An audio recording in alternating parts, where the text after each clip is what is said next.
Hey, everybody. Ed Carbajal here, coming at you on July 18th. This is the Sunday after Bellator 262 and UFC Vegas 31, or on ESPN 26, or whatever the hell you want to call it. I'm Ed Carbajal, here for MMAnews.com. Make sure you like, subscribe, click the bell notification to the YouTube channel, where we have interviews with, hold on, check my notes, Rafael Fiziev and Aspen Ladd, courtesy of Mr. the Wonderful Canada's greatest gift to MMA, James Lynch. I'm Ed Carbajal. If you want to follow me on Twitter, at Carbazal, that is my handle. And this is, I just got an email, actually, that I want to start with before I get into the last two events of the weekend. This is your Sunday submission. So I tweeted the thing, but International Fight Week, let me look at my poster again. International Fight Week is September 21st to September 25th. So if you guys remember, the last maybe or the week of Conor's pay-per-view fight, I had talked about how that's usually, historically International Fight Weeks have been on that first week of July. And to me, I thought that was it. You throw Conor on something, he's going to draw a lot of people. So I thought that was it. But it was also the first event back at the T-Mobile Arena. We're still coming out of this situation with COVID-19, or maybe we're not, depending on what news you watch, and whether or not you believe in science or your own little Google search histories or whatever you believe in. But the sport of mixed martial arts has been able to hold events without fans, and that one was the first one. So I thought that was them kind of unofficially doing International Fight Week, and I did this whole thing about it a couple of weeks ago, and apparently they're doing it anyway. Well, this is them doing it belated. So this is a corporate communication from the UFC that I got. It's the week of UFC 266. That's the Volkanovski Ortega card. So that event is Saturday, September 25th at the T-Mobile Arena. And let me just see. Usually they have like a bunch of stuff going on International Fight Week. So they're going to do everything they've done in the past few Julys. So I was there for 2015, 2016 International Fight Weeks. And if you watch that YouTube video where I talk about it a couple of weeks ago, it might have been the 264 one, before the 264 one. That's what they usually did that. There was a fan expo. So let me just skim through this email. So that week so far, they've announced the event-filled week will also include traditional 2020 UFC Hall of Fame induction ceremony and a 2-day interactive UFC fan experience. And again, I wish I had Matt Hawkins. I do the Coast to Coast Combat Hour. We'll probably talk more about this on that podcast Tuesday, but because he is like the godfather of going to fan stuff for the UFC, over 230 events or some shit he likes to brag about. Sorry, Matt, but I got to break your balls even here. But the event seems to include everything that they did in the past, but ever since the sale to Endeavor, WME, IMG, whatever you recall from the UFC 200 fight week back in 2016, 2017, 2018, and he's gone and sent me photos of stuff, and the fight week it's not what it used to be. So I would hope that they come correct and come like old school Fertitta days UFC with their International Fight Week, if that's what they're going to do in September. And and maybe we got a little taste of that. We saw the UFC's social account put out the stuff that Khabib taking pictures with the 66-year-old UFC fan, which was pretty cool. And that stuff like that is what I was used to seeing. I even have pictures somewhere with me, Dana White, and some chick that I went with. But it was that type of experience. It's just like the UFC showing, okay, yeah, you pay a ticket to get it, price to get in, but it's access to hang out and rub elbows with fighters and Dana White and stuff like that. Hasn't been like that since the sale. So I'm just putting that out there. So the Hall of Fame induction ceremony is going to be September 23rd, and then September 24th, and continuing through the weekend. It looks like they're doing their full.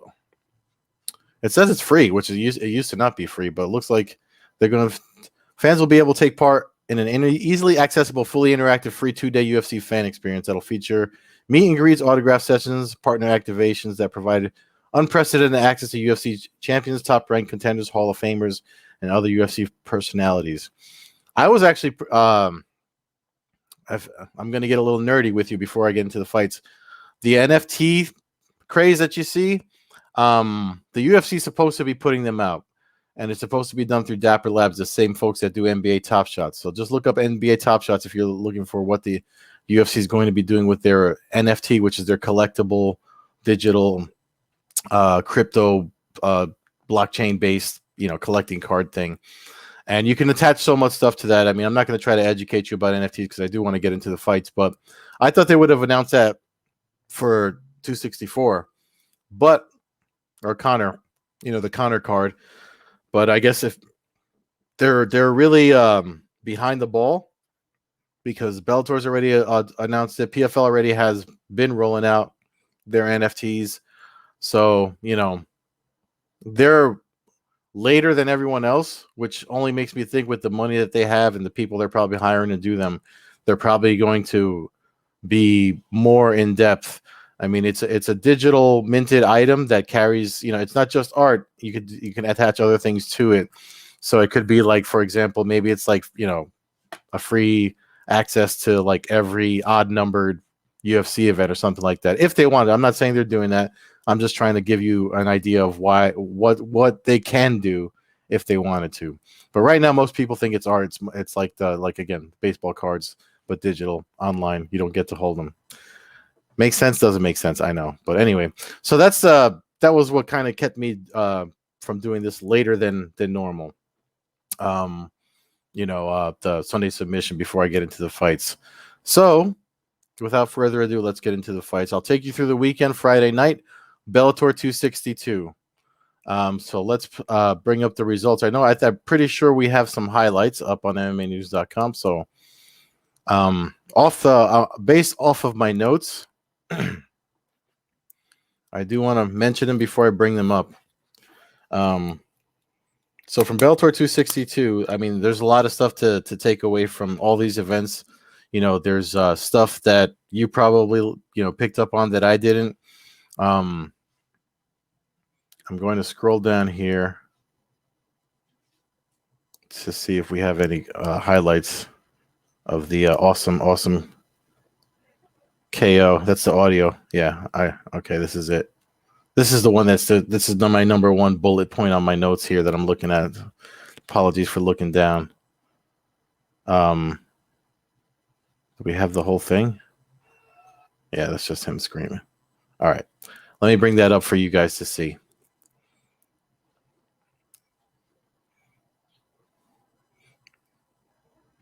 MMAnews.com, share screen. Here we go. All right. Check this finish out, man. I mean, this was in it was on the main card. And it was pretty much over from there. I didn't know too much about Matias Matos. I mean, I knew he was a favorite going into it, looking at the odds and stuff like that. Nolan King of MMA Junkie actually put me up on him, talking him up and talking this fight in particular up.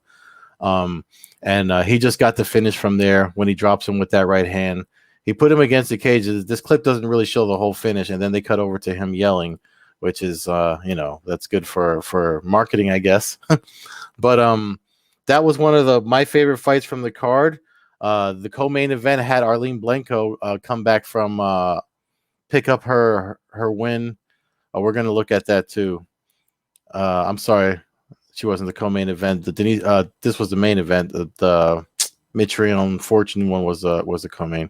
There was a lot of heavyweights on this card. They lost a fight leading up to it. I wrote about it when I announced the finalized card earlier in the week. But this fight was actually really good. The main event between Velasquez and Kielholtz. Not for nothing. I mean, I thought Denise could take. I thought Denise could take this fight. I was especially in the beginning, watching the apprehension of Velasquez. I mean, rightfully so, because she's Denise Kel. I'm probably mispronouncing her last name. I'm just gonna say Denise, not to be rude, but I don't want to keep messing up her last name. Um, Denise, she's the Bellator kickboxing champion. So if she had won this, she would have been the champ, two sport Bellator champion. That would probably could have been the first ever. I know Bellator doesn't really do a lot of kickboxing these days. I don't know if it's because of the move to Showtime or what, but I mean, I know kickboxing is kind of like Scott Coker's bread and butter. That's where his promoter experience comes from. So the potential what made the fight interesting. Plus, someone with she had a reach advantage. I don't know if this graphic shows that. This is more of the results of all the stuff thrown. But I mean, if you look at the strikes thrown, it was a split decision victory for Velasquez, so she retains the belt. And they had Elimile McFarlane, the former champion, was there watching. You can see the scores here up on MMAnews.com: 48-47, 47-48, and 48-47. So the two judges had it for Velasquez. I'm not gonna lie, I thought Denise took it just because in the opening rounds, usually when a fighter and Velasquez had reach over her too, so it was a little bit weird for me to see her backing away so much at the beginning. But she was countering with the jab, and that seems to be her jab. Pretty much won her the decisive victory. Um, but you can't blame her from the backward movement, because going toe to toe with someone with the kickboxing pedigree that Denise has would have been a huge mistake. And she wore some of the damage from the very short time that they were exchanging strikes with each other. So, I mean, maybe not if you're a technical. See if we can play some of this. This is a GIF of so you can see that's pretty much how a lot of the fight went, and it was counter punching and then walking away, which is, I mean, that's how you want to fight someone that you have a reach advantage over. That's probably a better striker than you are. Here's the other one, and Denise was trying to use that to open up throwing that leg kick to open up the hands so she could come in, and she did blitz her a lot early in the fight, but it didn't work out for her as well as we had thought. There's one of the blitzes. This is from round 2. So, but I mean, rightfully so, Velasquez was doing the right thing. So usually when you see that backward motion, there's probably another one. Yeah. See, that's why right in that exchange you can see she landed 3 or 4 strikes versus Velasquez's 2 or 1 on the exit there. So it was the smartest way to fight, and I mean, split decision. It was a lot of folks, myself included, that weren't ready to. Somebody's asking me on Twitter, "What's that Sunday submission?" It's this. If you're following Dre Miley, it's this. If you're following my account. Anyway, and then this is going to be a messed up thing to show. I feel bad because you saw Matt Mitrione jump on that dude that came at him on during the interviews, where he came at him with his 0-5. You're 0-5 in your last whatever, which was inaccurate, by the way. But he did pick up another loss this week. Sometimes I think Mohegan Sun is just a strange place, like with the groin shots that happens there. I mean, it is Bellator's fight sphere. That's their fight bubble. So they did a lot there. So there's going to be a lot of things that happen there. But why am I forgetting my man's name? Rubs his belly when he wins. He can't win there, though. I interviewed him and everything for MMAnews.com, and I'm drawing a blank because I'm focused on this. I'm sorry. It's just jumping in my head because it's not in my notes. But this was pretty much the whole fight right here for Fortune and Mitrione, which was the co-main. It sucks because if you look at that entry, so as soon as Mitrione went down, I mean, he had this big ass man pretty much ram charge him right in the chin, and rattled his head, and he kept attacking. Tyrell Fortune even said afterwards, that he didn't even notice it because I was just trying to run through him and get him down, because Mitrione in this matchup, Mitrione was a better striker, so that's why you look at the time, it's 4:25. Fortune knew, like, I'm not going to try to engage with this dude.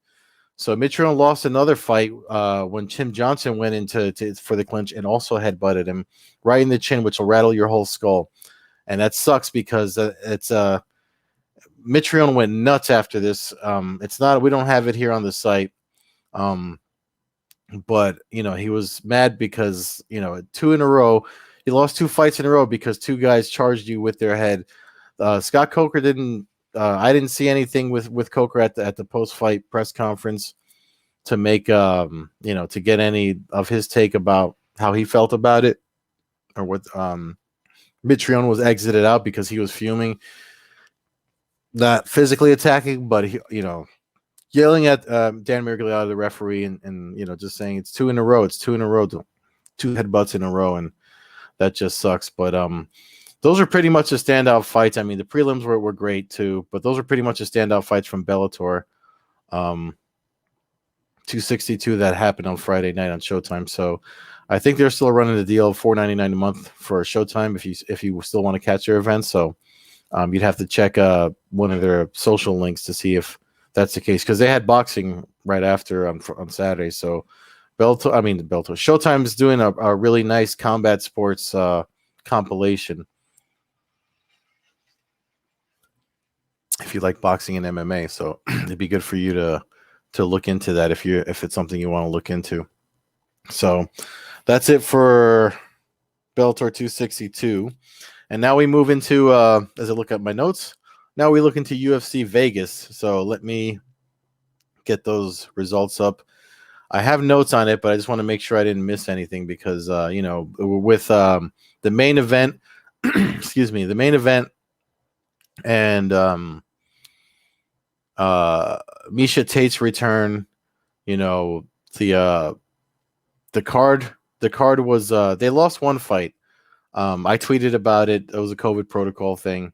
I forget the name of whom it was, but it was only one fight. Because did I mention this? I don't remember if I mentioned this last week. The the Tyson Fury news that's been out with Fury Wilder 3 and the whole COVID, how COVID affected that. That happened during McGregor Poirier's fight week, and I was just wondering if it would eventually start, hitting UFC cards. I don't know if they're having I saw on the news LA County and I think Vegas might have upped on their mask mandates, but I'm not that kind of news guy, so don't quote me on that, or don't take my word for it. Do your own research. So anyway, let's bring up the results of UFC Vegas 31 over at MMAnews.com. So here we are. As I compare my notes. So this was one of those cards. There's a lot of TKOs on them. I gotta voice. I'm sure I'm not alone in this. Before we get to the fights, listen. You guys know, I'm a fan of finishers. I love fights that finish and get the fights rolling, but in the ESPN Plus era, where the price has just gone up, by the way, if you're an ESPN Plus subscriber, it's gone up again this year, went up last year. Not the price of pay-per-views yet, but I have a feeling that's coming. So I got no evidence to back that claim. I just, folks, if you're paying, they're going to take more if they can, and they're definitely going to try. But anyway, but this was on a regular ESPN. So I don't know what the folks at home sit through if you're paying for ESPN Plus, but the commercials for all these finishes, we had 1, 2, 3, 4 submission, 5, 6, nice subs too, 7, 8 finishes. That's a lot of finishes for this fight card. So they had to fill all that time, and when a finish comes, especially if one's coming, and we got bombarded with so many commercials. I'm not going to lie to you. I finished watching that card this morning before I recorded this because I had to be able to fast forward through the commercials. I already knew the results, but I like to watch the fights because I like to see, especially with Misha Tate, who looked fantastic. We might as well open up with that. I have her in the middle of my bullet points here, but we might as well open up with that. She looked fantastic. She always looks fantastic, but she looked fantastic in her return to action. I mean, 5 years off. Listen, the fact that she thought about, I mean, sometimes all you need is a break, and I always have to, pulling myself out, trying to be objective about it. Marion Renew also knew she was going to retire after this fight too, so you have to wonder, if that affected her performance too. Some people just kind of want to walk away. Some people want to walk away with a win. She did a lot of things from the bottom too, but Misha Tate has always had great wrestling, and she imposed her pressure and stuff to get Renault to the ground and get the TKO finish in the third round. But she's never been far from the sport. I mean, outside of the work she does with one championship, I forget the title of her position there, but she's coached like dudes that fought at Combate Global, Combate Americas back then. I mean, she coaches fighters. She's never been like out of shape. I mean, she probably only took off when she had her baby, and honestly, I had her picked to win by decision because of the time off, maybe ring rust, and being a new mom and stuff like that. But it's 5 years. It's not like immediately coming back and trying to adjust. So it looks like she took the necessary time off. That sometimes you just need a break. How many professional athletes do we know that retire and come back, sometime later while they're still young enough or whatever, they think they got another run in them. That's kind of the point of Mike Tyson's Legends League, which I'm surprised that he didn't try to do MMA. But I'm starting to learn. I know I'm going off on a side tangent here. I'm starting to learn that more of these super fights, the Jake Paul stuff, the Tyson Jones type of fights, it's just easier to book those with boxing, as far as like getting money than having an MMA promotion because of all the Ali Act and stuff like that. But I'm digressing. Main event: Islam Makhachev submitted Thiago Moises rear naked choke. I mean, after this, a lot of people think Makhachev's the second coming of Khabib Nurmagomedov, who's his coach, coincidentally. And Khabib's been coaching a lot of dudes that's been picking up W. I wouldn't be surprised if Coach of the Year, I think Ariel Helwani was looking for someone, tweeted this out. It wasn't him, but he was looking for the guy, and he put it in my head too. I wouldn't be surprised if he gets a Coach of the Year nomination. I don't know if they do gyms or stuff like that, but I'm pretty sure it's Coaches of the Year. Khabib's definitely going to be up for that. A featherweight bout between Billy Quarantillo and Gabriel Benitez. This fight was fun to watch because Billy Q, I think from rounds 1 through 3, was swinging for the fences, and that's definitely makes for a fun fight. But shout out to Gabriel Benitez for being there for it. I mean, he took a shot to the eye that the doctor had to come look at. That they even said if any more came, that they were going to stop the fight, which is probably why the TKO came in round 3. But Benitez was there for it. It was a really great fight. I had Billy Q picked to win.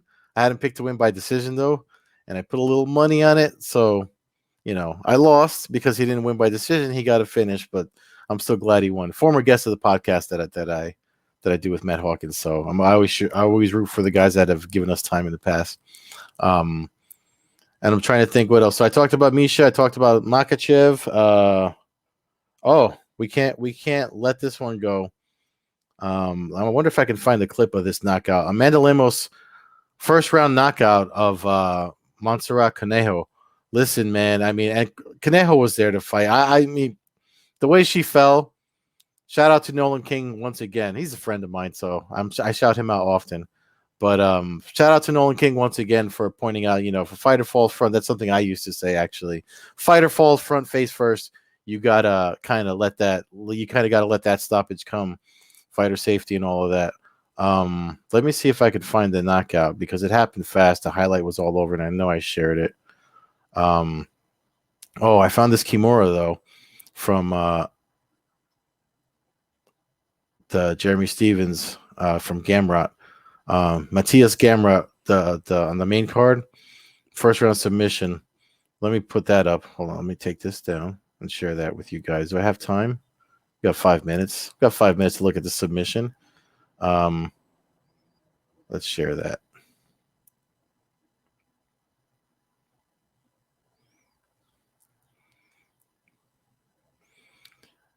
Easy to pull the arm away from the guy defending the sub. Here we go. There you go. Rewind that. I'm gonna let it, I don't want to click it because the audio play one. I don't want to mess up the YouTube copyright stuff. But check that out. Oh, come on. There we go. Look at that. Gets to top position, pulls the arm away from the body around, and then puts it against his spine and runs it up his back to get the tap. I mean, Jeremy Stevens not an easy guy to tap. The beginning of that was scramble that's how they got to it. It was weird because he picked up the leg and Stevens tried to like kick out of it, and then he kind of like pulled away, but Gamrot never let it go, and he was able to get the takedown. He got the takedown far enough away from the cage that he really couldn't capitalize on trying to improve his position. And then Stevens was trying to hold the thing about grappling without a gi, because I mean, last minute defense, if somebody's trying to do that move to you, you can like, grab your own lapel and roll it into your hand, and that'll help resist while you do other stuff to try to get out of it. But this is MMA; they're not wearing gis. And the other thing too, that the lockup on that arm with the glove probably made it tight. You're not going to slip out of it because the glove will stop you at the end. So it's it was a great submission for him. That knockout, I was looking for that knockout, but we're not going to have time. But it's only 35 seconds. Check ESPN MMA. They put it out there a lot. You be the judge, because after it happened, Conejo was back on her feet and going back with her hands up, ready to defend herself. But she did drop. And I said, as my man's Nolan King said over at MMA Junkie when he tweeted when it was happening live, she fell face first. She took more than just that shot. It was like a left hook, right straight. She fell down, and then a hammer shot came on top of her. If I'm not mistaken, it could be the vice versa with the standing blows before she went down. But it was a great finish for her. I mean, I still like Conejo. I mean, I think she's tough. She put up a photo on her Instagram that she's doing good or whatever. You win some, you lose some. It is what it is. But man, that was a great finish. And that fight with Billy Q, I mean, I forget who picked up the bonuses. I'm sure we've already published it up at MMAnews.com. I looked at the list and it's not in my notes and I forgot it. So I apologize for that. But I think that's it for the news of the fight week. Tonight, if you're a grappling fan, I mean, there's stuff that happened on Fight to Win and stuff like that if you're a jiu-jitsu guy. But tonight, if you're a grappling fan, make sure you check out Submission Underground. There's some tag team grappling. Chael Sonnen's Submission Underground promotion. They make a good time, a nice quick event for a Sunday night on UFC Fight Pass. If you're not a subscriber, I highly recommend that you look into it. The LFA event in Brazil also happened Friday night. We don't have any of that stuff up on the MMAnews.com YouTube channel, but there was some interesting finishes up on LFA. LFA's I think it was 111. Yeah, 111. LFA 111.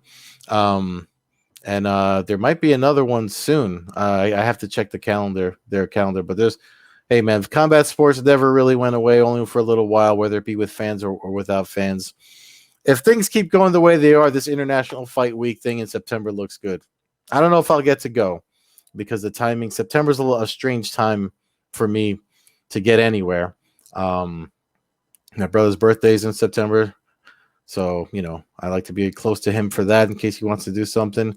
And, but yeah, that's pretty much been the fight weekend. Thank you so much for watching. Again, like and subscribe, click the bell notification, check out our interviews and stuff like this over at the MMAnews.com YouTube channel. Make sure you visit MMAnews.com for all of your fight news and results, especially in the UFC and Bellator and all the bigger folks. And if you like the stuff that I do, make sure you follow me on Twitter at Carbazel, where I stream this live. And if folks can chime in, drop questions and stuff like that. Like I said, I read that one off of the comment, but if he had dropped into the live stream, you would have seen it on the screen here. So anyway, that's it for me. Enjoy the rest of your Sunday. Love, be kind to each other, love one another. I'm done. Sunday, I'm tapping out. Peace. Stay cool if you're in a heat wave.